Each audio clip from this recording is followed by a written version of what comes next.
Poursuite des échanges entre la Première ministre et les différents membres du Présidium de l'Union sacrée de la Nation. Des consultations qui se font en vue de la formation du gouvernement. 7 civils tués à Karambi au Nord Kivu, selon les sources sur place. Ils ont été abattus par les rebelles du M23 AFC alors qu'ils vaquaient à leurs activités champêtres. C'est déjà le début du week-end et vous nous renouvelez votre confiance. Merci de le faire. L'actualité, c'est d'abord la Première ministre Judith Suminwa qui poursuit des discussions avec les différents membres du Présidium de l'Union sacrée pour la Nation en vue de la formation du gouvernement. Jeudi, elle a échangé tour à tour avec Modeste Bahati-Lukwebo, Christophe Mbosso, Augustin Kabouya, Vital Kamere et Jean-Pierre Bemba. Après l'identification de la majorité parlementaire par l'informateur Augustin Kabouya, place à la formation du gouvernement. Et cela, c'est par la première ministre Judith Suminwa. En véritable chef d'équipe, la première ministre a reçu ses ténors de l'Union sacrée, d'abord séparément. Aussitôt bouclé sa tournée des remerciements auprès des personnalités politiques, elle a organisé une sorte de plénière avec quelques ténors de l'Union sacrée de la nation.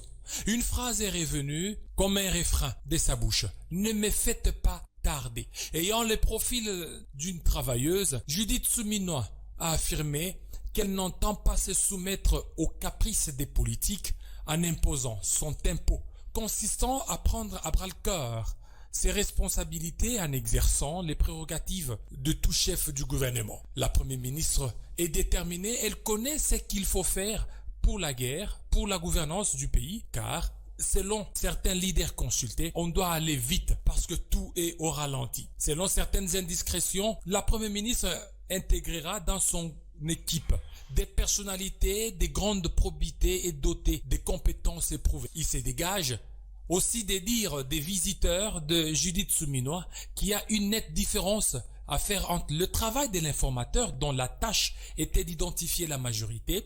Ce travail de demi-ménage a été mené par Augustin Kabouya, le secrétaire général de l'UDPS. Car il n'y a pas de double emploi d'informateur parce que chacun a son cahier des charges. Judith Suminwa assume ses prérogatives constitutionnelles en procédant à des consultations en vue de former le gouvernement. Je suis content que notre pays non seulement soit doté d'une femme comme première ministre, je suis content parce qu'il ne s'agit pas seulement du critère d'être femme. L'intelligence et la compétence ont été mises à profit pour que l'équipe gouvernementale soit soudée autour des objectifs que le président a fixés. Pour certains consultés, Judith Suminwa est une femme avec un background très important et des ressources naturelles et humaines. Ces défis sont d'abord sécuritaires, puis économiques et aussi environnementaux.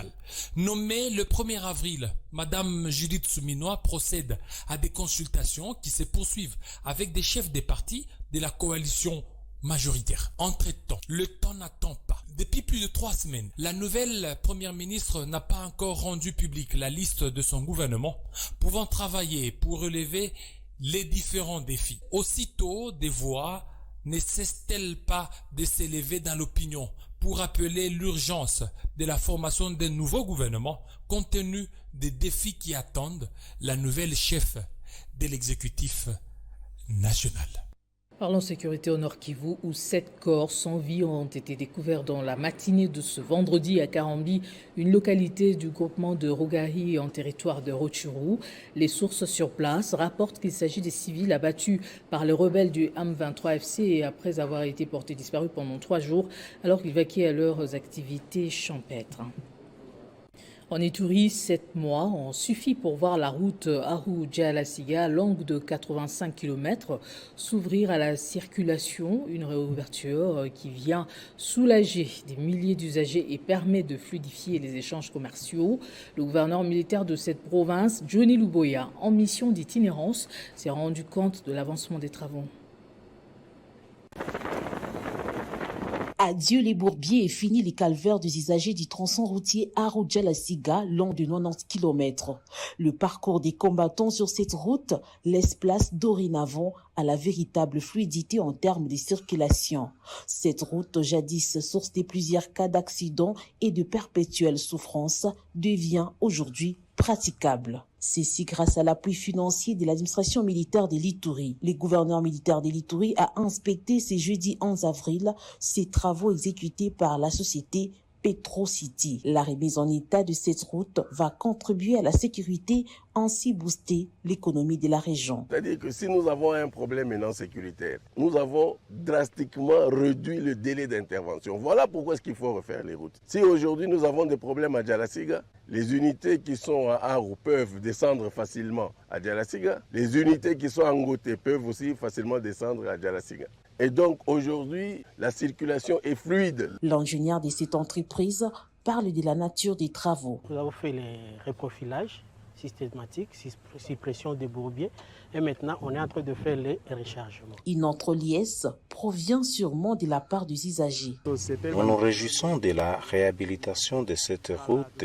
Autrefois, cette artère était vraiment impraticable. Nous faisons près d'une journée pour la parcourir. Actuellement, nous pouvons circuler librement. Depuis l'avènement de l'état de siège en Ituri, en tête le lieutenant-général Luboya Kashamadjouni, une place de choix est accordée dans la réhabilitation des axes routiers de la province, ce qui permet à ces jours la circulation des personnes et de leurs biens, favorisant ainsi une cohésion sociale s'inscrivant dans la ligne droite du président de la République, Félix-Antoine Tshisekedi Tshilombo, qui prône le peuple d'abord.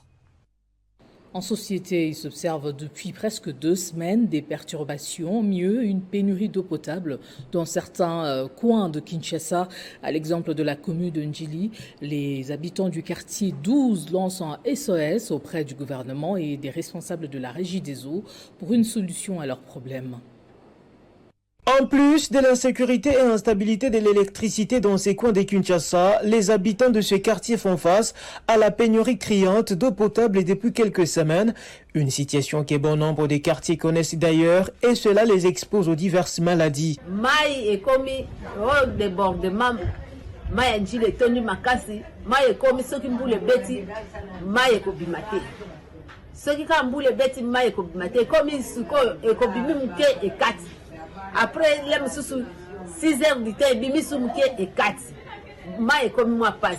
Quand je pense à mes misat, à la bisole comme un mai, nous allons qui roya mai, et qui ouat, et quand en raison de cette rupture prolongée de la desserte, les habitants du quartier 12 se trouvent souvent obligés de recourir aux puits de fortune ou encore à la pluie pour faire de réserves d'eau. D'autres par contre sont contraints de sillonner des quartiers à pied tenant des récipients à main pour s'approvisionner au prix fixé par les fournisseurs.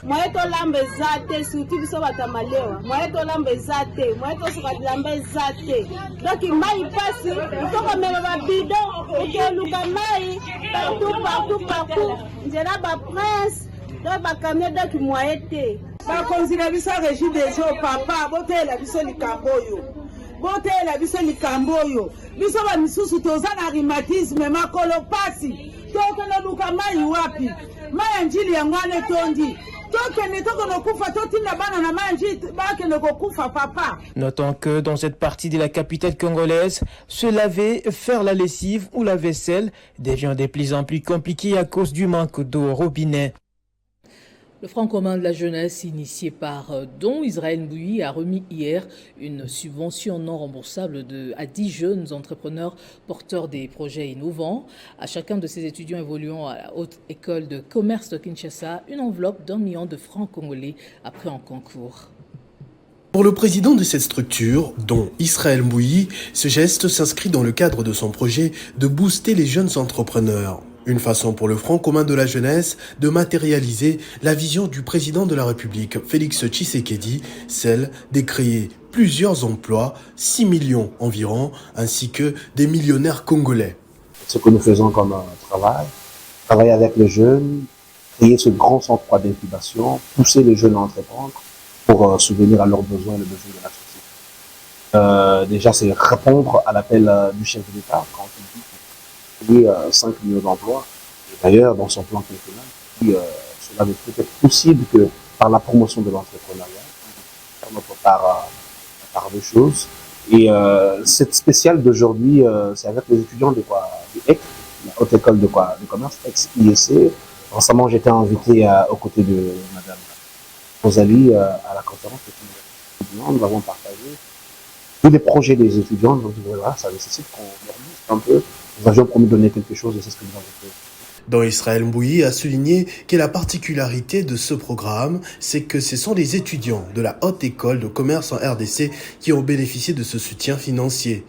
Dans la foulée, dont Israël Mbouyi a soutenu que cette enveloppe du Front commun de la jeunesse va permettre à ces jeunes de financer leurs divers projets. Les bénéficiaires n'ont pas manqué d'éloges à l'endroit de Don Israël Mbouyi et les membres du Front commun pour la jeunesse qui, au-delà des discours, savent passer à l'acte pour matérialiser ces promesses du président de la République. Oui. En tout cas, nous remercions beaucoup M. Don Israël pour cette subvention qu'il vient de nous donner aujourd'hui. Il va booster notre culture au Congo. Pour le moment, l'on compte plus de 50 jeunes entrepreneurs déjà bénéficiaires de l'appui financier du Front commun de la jeunesse de Don Israël Mbouyi. Et puis des habitants de la ville de Kikwit dans la rue ce 12 avril pour exprimer leur satisfaction pour la réhabilitation de leur élu par la cour d'appel de Kwilu, Ida Kidima.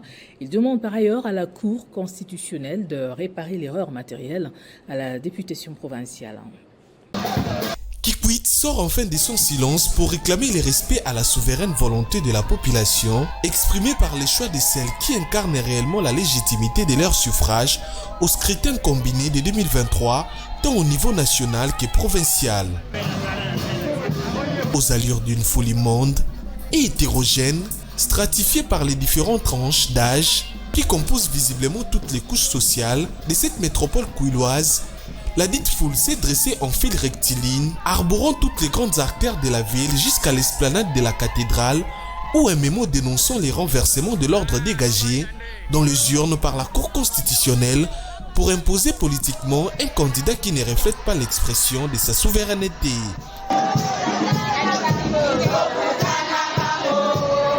Saluons la position des arrêts de la Cour d'appel qui ont prouvé qu'au sein de l'appareil judiciaire congolais, existe aussi des hommes de droit intègre qui, contre vents et marées, peuvent résister aux injonctions sournoises d'une main noire qui plane sur les Kwilu et dont la mission principale est de maintenir une oligarchie politicienne au service d'une caste kleptocratique. Cette population invite la haute cour à sauver l'honneur dernier de la justice congolaise en corrigeant ce qu'elle considère d'erreurs matérielles pour les cas de leur élu, Ida Kidima Nzumba. En dehors de nos frontières, le Niger récolte les premiers fruits de sa nouvelle alliance avec la Russie. Il a reçu mercredi dernier du matériel militaire et accueilli des formateurs russes pour renforcer l'alliance Moscou-Niamey après avoir tourné le dos à la France. Depuis l'interruption de relations avec la France, le drapeau russe flotte à côté de celui du Niger. Niamey et Moscou avancent désormais main dans la main, car après avoir tourné le dos à Paris, le Niger jouit de la compétence militaire russe, ce qui se matérialise par une première livraison de matériel militaire et instructeurs russes. Annoncé ce jeudi 11 avril à la télévision publique nigérienne, cette première étape marque le début d'une stratégie de coopération sécuritaire et militaire entre les deux pays. D'ailleurs, dès mercredi, dans la capitale Niamey, un avion militaire transportant du matériel militaire de dernière génération avec à son bord des instructeurs militaires du ministère russe de la Défense s'est posé à l'aéroport de la capitale nigérienne. Sport, après avoir gagné 11 médailles aux Jeux africains d'Accra, dont 2 médailles en or, les Léopards Box vont s'envoler bientôt pour l'Afrique du Sud, où ils prendront part au Trophée Mandela. Ce tournoi leur servira de passerelle pour bien disputer les éliminatoires des Jeux Olympiques, et le président de la Fédération congolaise de boxe a dopé le mental des fauves congolais pour bien affronter les compétitions qui profilent à l'horizon. Après avoir hissé haut le drapeau de la RDC aux 13e Jeux africains d'Accra, les Léopards Box vont représenter cette fois-ci la RDC au Trophée Mandela en Afrique du Sud pour améliorer leur ranking mondial. Avant de voyager pour le pays de l'arc-en-ciel, les pugilistes congolais ont dîné ensemble avec le comité de la Fédération congolaise de boxe que dirige le général-major Ferdinand Ilunga Luoyo, qui a félicité les Léopards pour leur brillante participation dans ce grand événement sportif africain. Quand un enfant amène le résultat, on doit se comporter comme parents. Donc le comité a décidé de le recevoir officiellement, de partager un repas avec eux, leur rendre des honneurs. Malgré l'exploit des Jeux africains, le général-major Ferdinand Ilunga Luoyo s'est indigné du fait que les Léopards Box, qui ont valablement défendu les drapeaux nationaux, ne soient pas honorés par la République. On ne les a même pas reçus, même pas par le ministre. Mais le football, ils étaient quatrièmes. Il y a eu même le bon d'engagement d'argent pour accueillir ceux qui sont quatrièmes. Il y a des jeunes gens qui se sacrifient, des étudiants. L'hymne national a chanté à Accra grâce à la boxe. Et ils sont là et on ne s'occupe même pas d'eux. Les ministres sont... C'est pas normal. Au Trophée Mandela, le pugiliste congolais ne se présenteront pas en victime expiatoire, rassure le numéro 1 du Loblard congolais. On a eu les visas en retard parce que le ministre ne voulait pas nous donner l'ordre de mission, comme vous le savez. Bon. Hier, curieusement, après avoir eu les visas, après avoir payé les visas, le peu d'argent qu'on pouvait économiser pour se rendre à l'Afrique du Sud, il a signé l'ordre de mission pour en faire quoi? Parce qu'on a déjà payé les visas, on a tout payé, parce qu'avec l'ordre de mission, on allait avoir le visa gratuit. Donc on ne sait pas pourquoi on n'est pas accompagné, on ne sait pas pourquoi le ministre ne nous accompagne pas. On va se diriger bientôt, dans 2 jours, 3 jours, en Afrique du Sud. Ça permettra aussi aux boxeurs de bien se classer par rapport aux JO. Nous allons rafler de médailles. Pour rappel, c'est du 14 au 25 avril que les boxeurs congolais prendront part au Trophée Mandela avant de se lancer aux éliminatoires des Jeux Olympiques de Paris, prévus en Thaïlande au mois de mai prochain.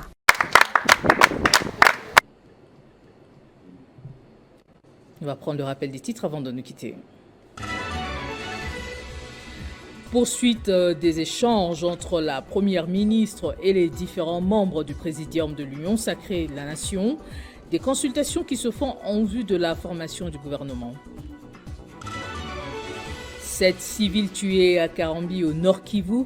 Selon les sources sur place, ils ont été abattus par les rebelles du M23 AFC alors qu'ils vaquaient à leurs activités champêtres. Ne quittez pas vos sièges dans un... Retrouvez toute l'actualité en continu sur www.tele50.cd. Afridex, service public, porte à la connaissance de l'opinion nationale et internationale que le message qui circule sur les réseaux sociaux faisant état d'un partenariat qui existerait entre lui et la société Ateski de la Turquie pour produire des armes et munitions est une intoxication mensongère montée dans des officines des ennemis de la République démocratique du Congo pour saboter et ternir l'image de cet organe du ministère de la Défense nationale qui a pour mission notamment la production et la régulation des explosifs dans notre pays. Il n'y a jamais eu de contact entre Afridex et cette firme turque et les financements par cette société des activités d'Afridex n'existent que dans l'imagination des détracteurs de notre pays à la base de ces allégations auprès du magazine français Africa Intelligence qui a diffusé ces faux propos et avait voulu contacter Afridex dans le seul but de nuire. Afridex se réserve les droits d'initier des poursuites contre ce journal pour la diffusion de ces fausses affirmations et invite le public à se désolidariser de ces genres de messages qui prêtent à confusion. Fait à Likasi le 8 avril 2024 pour Afridex, Liwanga Mata Nyamunyobo, directeur général.